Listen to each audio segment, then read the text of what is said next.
Piers Morgan is editor-at-large at dailymail.com, and he joins us tonight. Hey, Piers. How are you, Tucker? So what do you make of this? Both of Omarosa's latest incarnation as a political pundit and of the dismissal of religion as mental illness? Well, look, first of all, I find it absolutely ridiculous that we're even having to discuss Omarosa in any serious political context. And the only reason we're doing that is because she was allowed to have an office in the West Wing of the White House for nearly a year.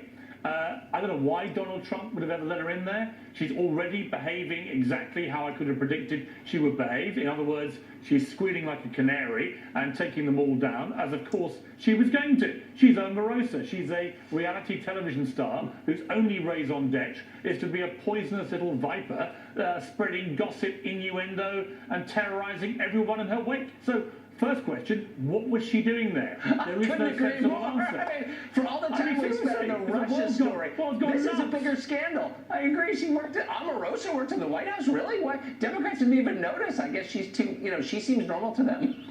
I guess. I don't know. Well, the extraordinary thing, I think, is we have all this stuff about Rob Porter, which is a very serious matter, and it's quite clear that he shouldn't have been there either, given what we now know about him. And there are questions for the administration right to the top about who knew what, where, and when. But if we're going to apply that logic and judgment to Rob Porter, where was the same logic and judgment about having Omarosa with her own office in the West Wing? I mean, it is almost beyond parody. And yet there is a serious point to this, Tucker, which is who is the president surrounding himself with? I have a lot of time with Donald Trump. I've known him a very long time. I met him when I took part on Celebrity Apprentice with Omarosa. But he's got to have better people around him in the White House, I think, than the types of people we see with Rob Porter and Omarosa.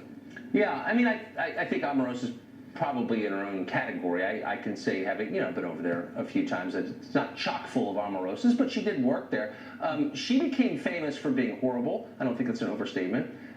You worked with her on The Apprentice. What's she like?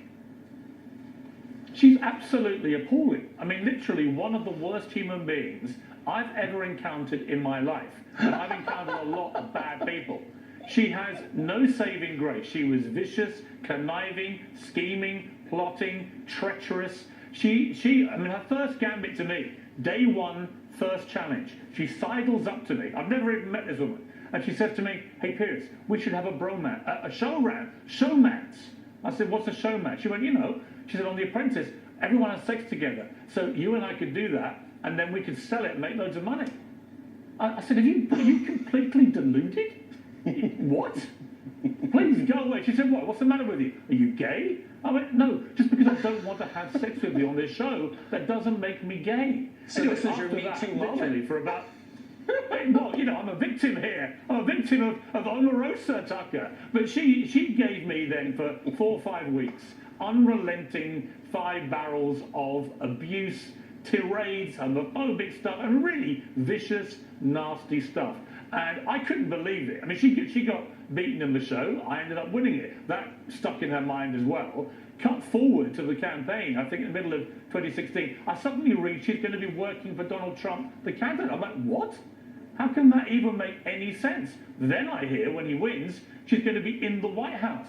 Now, again, I have a lot of respect for Donald Trump, but I'm afraid with Omarosa, this made no sense at the time. It makes no sense now she's left. She apparently achieved absolutely nothing in her time in the White House other than disrupting everybody. And you can just bet your life she was there listening, plotting, scheming, probably tape recording. We're now going to have Celebrity Big Brother and all the stuff will come out of that. Then we're going to have the book, then the docuseries, and then the Lifetime movie, Tucker, at which point you and I are going to have to leave the country because it is so ridiculously absurd.